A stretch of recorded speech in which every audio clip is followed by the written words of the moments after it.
አንድ ሰው ብቻ ከሆነ ፕሮሰስ የሚያደርገው የሚያስፈልገው 15000 የካናዳ ዶላር ማሳየት ያለብን የባንክ ትራንዛክሽኑ የ6 ወር ትራንዛክሽን ነው። እንደዚህ አይነት አማውንት ከሌለን እኛ አፕላይ ማድረግ አንችልም ወይ ለምትሉ የምስራች አለኝ። ውሃ በኢትዮጵያ የመጀመሪያው የሆነውና ብዙ እድሎችን በአንድ ላይ የያዘ ዌብሳይት ገምቶላችኋል። በዚህ ዌብሳይት ላይ በውጭ የሚወጡ የትምህርት፣ የስራ፣ የኮንፈረንስ፣ የፌሎሺፕ ፕሮግራሞችን ይዟል። ከታች ዲስክሪፕሽን ላይ በማስቀምጥላችሁ ሊንክ በመግባት ቪዚት ማድረግ ትችላላችሁ። እንዲሁም ሰብስክራይብ በማድረግ በየጊዜው የምንለቃቸውን ኦፖርቹኒቲዎች ማግኘት ትችላላችሁ። ሃይ እንዴት ናችሁ? ደህና ናችሁ ወይ? ዛሬ ደግሞ በሌላ ቪዲዮ ተገናኝተናል። በዛሬው ቪዲዮአችን ላይ ወደ ካናዳ በስራ መሄድ ለምትፈልጉ በተለይ ደግሞ ስኪል የሆናችሁ ሰዎች በደንብ አድርጌ አፕሊኬሽን ፕሮሰሱን የማሳያችሁ ይሆናል።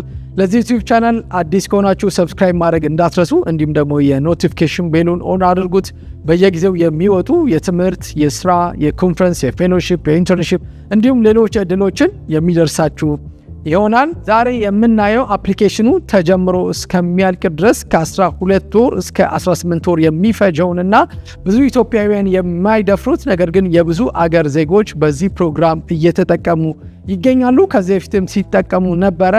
ፕሮግራሙ ኤክስፕረስ ኢንትሪ ይባላል። እንግዲህ እንደዚህ አይነት ፕሮግራሞች በተለያየ የዓለማችን አገሮች ላይ ይገኛሉ። ይህ ፕሮግራም ጀርመን ላይ ቻንሰንካርት በሚባል ፕሮግራም አለ። ነገር ግን ይሄ የተወሰነ ሰፋ ይላል። እንዲሁም የሚያስፈልገውም የዶክመንት ዝግጅት ከሌሎቹ ለየት ይላል። ስቴፕ 1 ላይ የምናየው ኤክስፕረስ ኢንትሪ ምንድን ነው ዴፊኒሽኑ፣ እንዲሁም ደግሞ በስሩ ምን ምን ካቴጎሪዎች አሉ፣ እኛስ በየትኛው ኤሊጂብል ነን የሚለውን አሳያችኋለሁ። ኤክስፕረስ ኢንትሪ ማለት የፖይንት ቤዝድ ሲስተም ሲሆን ስኪል የሆኑ ሰዎች ካናዳ ውስጥ በመሄድ ባላቸው የሙያ ዘርፍና የትምህርት ዝግጅት ኤሊጂብል ከሆኑ ፐርማነንት ሬዚደንስ በማግኘት ስራ ሄደው የሚሰሩበት ፕሮግራም ነው።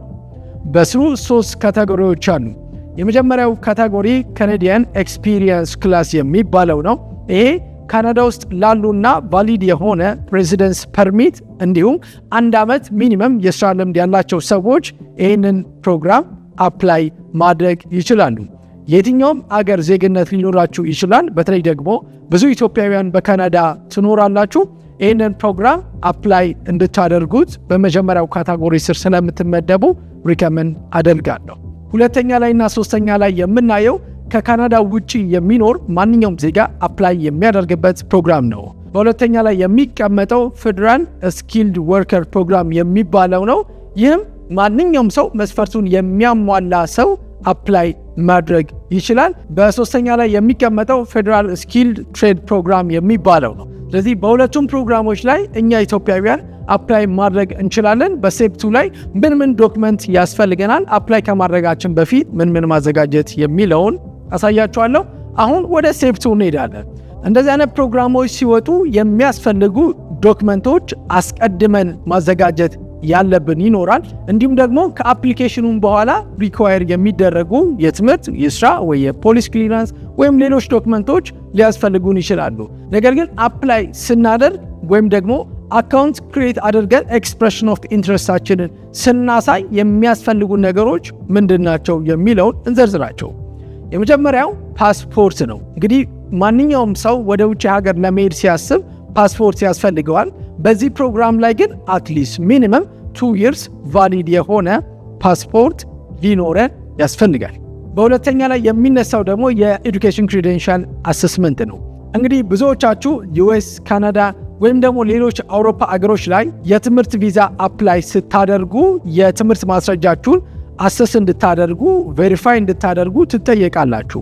በዚህም አፕሊኬሽን ፕሮሰስ ውስጥ ያለንን የትምህርት ዝግጅቶች ወይም ደግሞ ያለንን የትምህርት ባክግራውንድ ዲፕሎማም ይሁን ባችለርስም ይሁን ማስተርስም ይሁን ፒኤችዲም ይሁን ያሉን የትምህርት ማስረጃዎች አሰስ መደረግ መቻል አለባቸው። ብዙ አሰስመንት የምናሰራባቸው ተቋሞች ቢኖሩ ቀላሉና ለብዙ ኢትዮጵያውያን ፋሚሊየር የሆነው ግን የዌስ ወይም ደግሞ ወርልድ ኤዱኬሽን ሲስተም ነው። የሚደርስላችሁም ከ7 እስከ 6 ሳምንታት ስለሆነ ይህንን ብትጠቀሙ ሪከመንድ አደርጋችኋለሁ። ስለዚህ አፕሊኬሽኑን ስትጀምሩት ኢን ዘ ሚን ታይም ወይም ደግሞ ከመጀመራችሁ በፊት ኢቫሉዌሽን ማሰራት ይኖርባችሁ። በሶስተኛ ደረጃ ላይ የሚነሳው ደግሞ የወርክ ኤክስፒሪየንስ ነው። እንግዲህ ብዙዎቻችን በተለያየ የሙያ ዘርፍ ላይ ተሰማርተን ልንሰራ እንችላለን። እንዲሁም ይሄ ፕሮግራም ደግሞ ስኪል ወርከር ፕሮግራም ነው፣ የትምህርት አይደለም። ሄደን ባለን የሙያ ዘርፍ ላይ ነው የምንሰማራው። ስለዚህ ሚኒመም 1 year ወርክ ኤክስፒሪየንስ ያስፈልገናል። ይሄ ወርክ ኤክስፒሪየንስ ግን ሲጻፍ ወይንም ደግሞ ሲዘጋጅ የራሱ የሌተር ፎርማት ይኖረዋል። ኢንትሮዳክሽን፣ ቦዲ እና ክሎዚንግ እንዲሁም ደግሞ ሄደር እና ፉተር አፕላይ በምታደርጉበት ጊዜ እነሱ ኮሚኒኬት ሊያደርጉበት የሚችሉ ኢንፎርሜሽኖች ያስፈልጋሉ። እንደ ኢሜል፣ ስልኮች፣ ፋክስ እና ወይም ደግሞ ሌሎች መረጃዎች በዚህ ሌተር ላይ መሟላት መቻል አለበት። በአራተኛ ላይ የሚነሳው ብዙዎቻችን የምንፈራው ነገር ግን አስፈላጊና ማንዳቶሪ የሆነው በተለይ ደግሞ ይሄ ፕሮግራም ፖይንት ቤዝድ ሲስተም ስለሆነ ፖይንታችንን ከፍም ዝቅም የሚያደርግልን የእንግሊዝኛ ፕሮፊሸንሲ ጉዳይ ነው።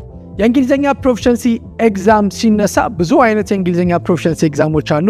እንደ IELTS፣ TOEFL፣ PTE ወይም ደግሞ ሌሎች ሊዘረዘሩ የሚችሉ እኛ ግን ኢዝሊ አክሰስ የምናደርገውና እንዲሁም ደግሞ ከዝግጅትም አንጻር ቀላል የሆነው IELTS ብትወስዱ ሪከመንድ አደርጋለሁ። ይህንን ፈተና የሚሰጠው በኢትዮጵያ ውስጥ የብሪቲሽ ካውንስል ነው። ስለዚህ ብሪቲሽ ካውንስል ጋር ሬጅስተር በማድረግ ወይም ደግሞ በእኛ ሬጅስትሬሽን ሴንተሮች ላይ ሬጅስተር በማድረግ ፈተናውን መውሰድ ትችላላችሁ። IELTS አካዳሚክ እና ጀነራል አለ። IELTS ጀነራል ትሬኒንግ ነው መውሰድ የሚገባችሁ። IELTS አካዳሚክ ያላችሁ ወይም ደግሞ ለመውሰድ ያሰባችሁ መስፈርቱን ስለማታሟሉ እሱን ከመውሰድ እንድትቆጠቡ ልመክራችሁ እወዳለሁ። የብዙዎቻችሁ ጥያቄ ሊሆን የሚችለው በሚዲየም ኦፍ ኢንስትራክሽን አፕላይ ማድረግ አንችልም ወይ የሚል ነው። ሚዲየም ኦፍ ኢንስትራክሽን ሌተር ማስተርስ ባችለር ወይም PhD ሌቭል ላይ ብንሆን ኤሊጂብል አይደለንም። ግዴታ IELTS ጀነራል መውሰድ ይኖርብናል።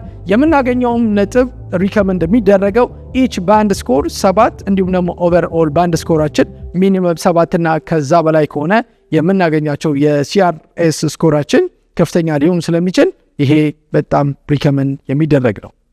ውሃም በኢትዮጵያ የመጀመሪያው የሆነውና ብዙ እድሎችን በአንድ ላይ የያዘ ዌብሳይት ገምቶላችኋል። በዚህ ዌብሳይት ላይ በውጭ የሚወጡ የትምህርት፣ የስራ፣ የኮንፈረንስ፣ የፌሎሺፕ ፕሮግራሞችን ይዟል። ከታች ዲስክሪፕሽን ላይ በማስቀምጥላችሁ ሊንክ በመግባት ቪዚት ማድረግ ትችላላችሁ። እንዲሁም ሰብስክራይብ በማድረግ በየጊዜው የምንለቃቸውን ኦፖርቹኒቲዎች ማግኘት ትችላላችሁ። በስቴፕ 3 ላይ የምናየው ደግሞ ከኛ ምን ያስፈልጋል ወይም ደግሞ ኤሊጂብል ክራይቴሪያውን ኤክስፕሬሽን ኦፍ ኢንትረስቱን ሰሚት በምናደርግበት ጊዜ ፖይንቱ ምን ላይ ነው ዲፔንድ የሚያደርገው የሚለው ነው። ይሄ ፖይንት ካልኩሌት የሚደረገው ከ1200 ነው። ማለፊያው 590 እና 580 ነው። ነገር ግን ይህንን ፖይንት ለማሻሻል ወይንም ደግሞ ጥሩ ፖይንቶችን ለማግኘት በኮምፕሬሄንሲቭ ራንኪንግ ሲስተም ውስጥ የተሻለ ሆነን ለመገኘት ምን ማድረግ አለብን የሚለውን በደንብ አድርጌ በስቴፕ 3 ላይ ደግሞ አሳያችኋል። የመጀመሪያው የፕሮቪንሻል ኖሚኒ ፕሮግራም ወይም ደግሞ በካናዳ ውስጥ ባለው ፕሮቪንሶች ላይ የምንመረጥ ከሆነ ከ1200 ነጥብ ውስጥ 600 አገኘን። በሌሎች መስፈርቶች የምናገኘው እንደ አዲሽናል ነው የሚሆንልን። ስለዚህ አክቲቭሊ ፓርቲሲፔት ማድረግ ያለብን ምን ላይ ነው? በፒኤንፒ ወይም ደግሞ ፕሮቪንሻል ኖሚኒ ፕሮግራም ነው። እንግዲህ በካናዳ ውስጥ የሚገኙ 7 ነው 6 የሚደርሱ ፕሮቪንሶች አሉ። እነዚህ ፕሮቪንሶች በየአመቱ ወይም ደግሞ በየ6 ወሩ ወይም ደግሞ በ3 ወሩ እንደየፕሮቪንሱ የሚያወጡት የስኪልድ ፕሮግራም አለ። አፕላይ ከማድረጋችን በፊት የኛ ስኪል በየትኛው ፕሮቪንስ ላይ ነው የሚለውንም ቼክ መደረግ ይኖርበታል። ለምሳሌ የሳስካቹዋን ፕሮቪንስን በምናነሳበት ጊዜ ሁልጊዜ የዶክተሮችና የነርሶች እጥረት አለበት። ስለዚህ ሙያው ወይም ደግሞ ስኪሉ ወይም የጨረሰው የትምህርት ዝግጅቱ ዶክተር የሆነ ሰው መሳተፍ መቻል ያለበት ሳስካቹዋን ነው እንጂ በዩቢሲ ወይም ደግሞ በሌሎች ፕሮቪንሶች ላይ ጊዜውን ማባከል አይኖርበትም። በሁለተኛ ላይ የምናነሳው ደግሞ የኤጅ ወይም ደግሞ የእድሜ ጉዳይ ነው። ይህም ፕሮግራም አፕላይ እንዲያደርጉ ሪከመንድ የሚደረጉት እድሜያቸው እስከ 45 የሆናቸው ሰዎች ነው። ይህ ማለት ግን እድሜያቸው ከ45 በላይ የሆነ ሰዎች አፕላይ ማድረግ አይችሉም ሳይሆን የሚያገኙት ነጥብ ያነሰ ነው የሚሆነው። ሞር ያንገር በሆናችሁ ቁጥር ፖይንታችሁ እየጨመረ ይመጣል። እድሜያችሁ እየጨመረ በሚሄድበት ጊዜ ግን የምታገኙት ፖይንት እየቀነሰ ይሄዳል ማለት ነው። በሶስተኛ ደረጃ ላይ የሚነሳው ያለን የትምህርት ዝግጅት ነው። ባችለርስ፣ ማስተርስ፣ ፒኤችዲ፣ ዲፕሎማ ወይም ደግሞ ፖስት ዶክ ካለን የዲግሪ ሌቭላችን እየጨመረ በሄደ ቁጥር ያለን የሲአርኤስ ስኮርም እየጨመረ ይመጣል። አራተኛ ላይ የሚነሳው ደግሞ የእንግሊዝኛ ፕሮፊሸንሲ ኤግዛም ነው። የቪዲዮ መግቢያ ላይ እንደጠቀስኩላችሁ አይኤልቲኤስ፣ ጀነራል ወይም ደግሞ ሌሎች የእንግሊዝኛ ፕሮፊሸንሲ ኤግዛሞች ያስፈልጋሉ። 7፣ 8፣ 9 ወይ 6.5 ልናመጣ እንችላለን። ነገር ግን ኦቨርኦል ባንድ ስኮሩ እየጨመረ በመጣ ቁጥር አሁንም የምናገኛቸው ፖይንቶች እየጨመሩ ይሄዳሉ። ሌላው የሲአርኤስ ስኮራችን የሚጨምርልን ያለን ቫሊድ የሆነ ወርክ ኤክስፒሪየንስ ነው። እንግዲህ ያለን የስራ ልምድ እየጨመረ በሄደ ቁጥር በተለይ ደግሞ የምንሰራባቸው ካምፓኒዎች ፕሮፋይላቸው ጥሩ የሆነ ቬሪፋይድ የሆኑ ወይም ደግሞ ካናዳ ውስጥ ያለ ካምፓኒ ደግሞ ከሆነ የምናገኘው ፖይንት እንደዛው እየጨመረ የሚመጣ ይሆናል። በመጨረሻ ላይ የምናየው ደግሞ ስፓውስ ክሬዲት ወይም ደግሞ የኛ ፓርትነር ያለው የትምህርት የቋንቋ እንዲሁም ሌሎች በዚህ ፕሮሰስ ውስጥ አስፈላጊ የሆኑት ሁሉ ነገሮች ካሉት አሁንም ፖይንታችን እየጨመረ የሚሄድ ይሆናል ማለት ነው። ስለዚህ የሲአርኤስ ስኮራችንን መጨመር የምንፈልግ ከሆነና በኢሊጂብል ክራይቴሪያ ውስጥና ኤክስፕሬሽን ኦፍ ኢንትረስታችንን በምናሳይ ጊዜ ጥሩ ፖይንት እንድናገኝ መጀመሪያ የነገርኳችሁን ዶክመንቶች በደንብ ኦርጋናይዝ አድርገን በስቴፕ 3 ላይ ሰሚት እናደርጋለን። እነዚህ ሁሉ ዶክመንቶች ከተዘጋጁ በኋላና እኛ አካውንት ክሬት በማድረግ ኤክስፕሬሽን ኦፍ ኢንትረስታችንን ወይም ደግሞ ኤሊጂብል ክራይቴሪያውን በማየት ኤክስፕሬሽን ኦፍ ኢንትረስታችንን ካሳየን በኋላ ሁሉም ዶክመንት ሪቪው ከተደረገ በኋላ ኤሊጂብል ከሆነ ኢንቪቴሽን ቱ አፕላይ ወይም ደግሞ በአብሪቬሽኑ ወደ አይቲኤ ስቴጅ እንሄዳለን። አይቲኤ ስቴጅ ላይ በምንሄድበት ጊዜ ምን ዶክመንቶች ነው የሚያስፈልጉን? መጀመሪያ ያሉት ወይም ደግሞ የተዘረዘሩት ዶክመንቶች ብቻ ናቸው ወይስ ደግሞ ሌሎች ተጨማሪ ነገሮች ያስፈልጉናል? አሁን መስፈርቱን አሟልተን ከተገኘን በኋላና ወደ አይቲኤ ፕሮሰስ ከገባን በኋላ ማሳየት ያለብን ወይም ለአይአርሲሲ ፖርታል ላይ ፕሮሰስ ከመደረጉ በፊት ፕሩፍ ኦፍ ፈንድ እንድናሳይ እንጠየቃለን። ማሳየት ያለብን ፕሩፍ ኦፍ ፈንድ ምን ያህል ነው የሚለው እንደምናሳየው የቤተሰብ ወይም ደግሞ የሰው ቁጥር ላይ ዲፔንድ ያደርጋል። ለምሳሌ አንድ ሰው ብቻ ከሆነ ፕሮሰስ የሚያደርገው የሚያስፈልገው 15000 የካናዳ ዶላር ነው። 2 ሰው በሚሆንበት ጊዜ ደግሞ 18፣ 3 በሚሆንበት ጊዜ 22 እያለ እየጨመረ ነው የሚሄደው። ስለዚህ ፕሩፍ ኦፍ ፈንድ ማዘጋጀት ግዴታ ያስፈልገናል። የባንክ ትራንዛክሽኑ ወይንም ደግሞ ማሳየት ያለብን ወራቶች የሚሆነው የ6 ወር ትራንዛክሽን ነው። ነገር ግን ጥንቃቄ ማድረግ ይኖርብናል። አንደኛው ሎን ወይንም ደግሞ ኢሚዲየት ዲፖዚቶች አይቻሉም። ለምናሳያቸውም ትራንዛክሽኖች ሶርስ ኦፍ ኢንከም ያስፈልገናል። ብሩ ኬት ነው የመጣው? ነጋዴ ከነበረን የንግድ ፍቃዶች፣ ደሞዝተኛ ከነበርን ደሞዝ ስሊፖች ወይም ደግሞ የስራ ኮንትራቶች ቫሊድ የሆኑ መቅረብ ይኖርባቸዋል። ኤግዘምትድ መሆን እንችላለን ወይም ደግሞ እንደዚህ አይነት አማውንት ከሌለን እኛ አፕላይ ማድረግ አንችልም ወይ ለምትሉ የምስራች አለኝ። ይህ የምስራች ምንድን ነው? ከዚህ ኤግዘምትድ ልትሆኑ የምትችሉት ኦፈር ሌተር ወይም ደግሞ ሃይር የሚያረጋችሁ የሚቀጥራችሁ ካምፓኒ ካገኛችሁ ምንም አይነት ፕሩፍ ኦፍ ፈንድ ማሳየት አይኖርባችሁ። በተጨማሪም የሲአርኤስ ፖይንታችሁ በከፍተኛ ሁኔታ የሚጨምር ይሆናል። ስለዚህ ኦፈር ሌተር ማግኘት ምንም ያህል ከባድ ቢሆንም ይህንን አማውንት ኦፍ ገንዘብ የማሳየት አቅም ከሌላችሁ ግን ይህንንም ኦፕሽን መጠቀም ትችላላችሁ። የመጨረሻው ስቴፕ የሚሆነው ኢንቪቴሽን ቱ አፕላይ ኢሜል ሪሲቭድ ካደረገን በኋላ ወደ አይአርሲሲ ፖርታል ላይ በመግባት ፕሮሰስ እናደርጋለን። ይሄኛው ፕሮሰስ ከሌሎቹ የሚለየው ምንድን ነው? የምናስገባው የዶክመንት አይነት መጀመሪያ ቪዲዮ መግቢያ ላይ ከጠቀስኩላችሁ የምንጨምራቸው የዶክመንት አይነቶች አሉ። ከነሱ ውስጥም አንዱ የፖሊስ ክሊራንስ ነው። የፖሊስ ክሊራንስ በምናገኛቸው ኢንቪቴሽኖች ሄደን ከሚመለከተው አካል በማውጣት የኛ ፐርሰናል ፖርታል ላይ አፕሎድ ማድረግ ይኖርበታል። ሁለተኛ ላይ የሚነሳው ደግሞ የሜዲካል ወይም ደግሞ የኛ የጤና ሪፖርት ነው። ይህንንም ራሱ የአርሲሲ ፖርታል በሚሰጠን ዳይሬክሽን እና ወይም ደግሞ በሚመራን ሆስፒታሎች በመሄድ የሜዲካል ሪፖርት እናሰራለን። በሶስተኛ ደረጃ ላይ የሚነሳው ደግሞ የጋብቻ ሰርተፍኬቶች ወይም ደግሞ የፍቺ ሰርተፍኬትም ካለን እሱንም አፕሎድ እናደርጋለን። እንዲሁም ደግሞ በርዝ ሰርተፍኬት የራሳችንና የልጆቻችንን ሌጋላይዝ በማድረግ አፕሎድ እናደርጋለን። በመጨረሻ ላይ የባዮሜትሪክስ ወይም ደግሞ የአሻራ ኢንፎርሜሽን በሚሰጠን ዳይሬክሽን መሰረት ሄደን እንሰጣለን ማለት ነው። ሌሎቹ ቅድም የጠቀስኩላችሁ ዶክመንቶች የትምህርት፣ የፓስፖርት፣ የቋንቋ፣ የስራ ልምድ እንዲሁም ሌሎች ቅድም የዘረዘርኩላችሁን አንድ ላይ አፕሎድ አድርገን አይአርሲሲ ፖርታል ላይ ክሬት ያደረግነው ሲስተም ላይ ሰሚት እናደርጋለን። እንግዲህ ለአይቲኤ ከተጋበዝን በኋላ ሁሉንም ዶክመንት በአንድ ላይ ኮምፓይል አድርጎ ሰሚት ለማድረግ የሚሰጠን ጊዜ 60 ቀን ነው። ስለዚህ መጀመሪያ ላይ የጠቀስኩትን ዶክመንቶች አስቀድመን በማዘጋጀት የተወሰኑ ቀናቶችን ዶክመንት በማዘጋጀት ልናባክን የምንችላቸውን መቀነስ እንችላለን። ምክንያቱም 2 ወር በጣም ትንሽ ጊዜ ስለሆነ ፋይናሊ ሁሉም ያስገባነው ዶክመንቶች በቂ ሆነው ከተገኙና እንዲሁም ደግሞ ምንም አይነት ፍራውድ ወይም ደግሞ ሐሰተኛ ነገሮችን ካላስገባን ኮንፈርሜሽን ኦፍ ፐርማነንት ሬዚደንስ ይደርሰናል። ይህ ማለት ምን ማለት ነው? ፐርማነንት ሬዚደንስ ይሰጠናል። ከዛ ትኬታችንን ቆርጠን ወደ ካናዳ በመሄድ አፕላይ ባደረግነው የሙያ ዘርፍ ላይ ህጋዊ ሆነን ያለምንም እንግልት የምንሰራ ይሆናል። የዚህ ፕሮግራም ትልቁ አድቫንቴጁ ምን መሰላችሁ? ፒአራችሁን ካገኛችሁ በኋላ ፓስፖርት መቀየር ለሚፈልግ ሰው እንደ ሌሎቹ ፕሮግራሞች ወይም ደግሞ ጥገኝነት እንደሚጠይቅ በኢሌጋል ሄዶ ሌሎች ፕሮሰስ ውስጥ ገብቶ ረጅም 5-10 ዓመት ከማባከን ይልቅ በ3 ዓመት ፓስፖርታችሁን ወይም ደግሞ ሌሎች የሚያስፈልጋችሁ ነገሮች ማግኘት ትችላላችሁ። ስለዚህ ብዙ ነገር ሴፍ ስለምናደርግ ይህንን ራውት ብትመርጡ ሪከመንድ አደርጋችኋለሁ።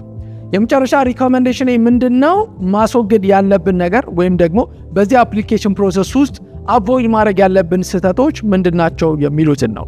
አንደኛ ላይ የምናየው ፕሮፋይል ክሬት ማድረግ፣ ምንም አይነት ዶክመንቶችን ሬዲ ሳናደርግ የትምህርት ማስረጃዎቻችንን ፕሮፊሸንሲ ኦር ደግሞ ፓስፖርት ሬዲ ሳናደርግ ዝም ብለን ፕሮፋይል ክሬት የምናደርግ ከሆነ ኤክስፓየር ያደርግና እንደገና ወደ ሌላ ሜስ ውስጥ ሊመራን ስለሚችል አስቀድመን ዶክመንት ሬዲ ማድረግ ነው።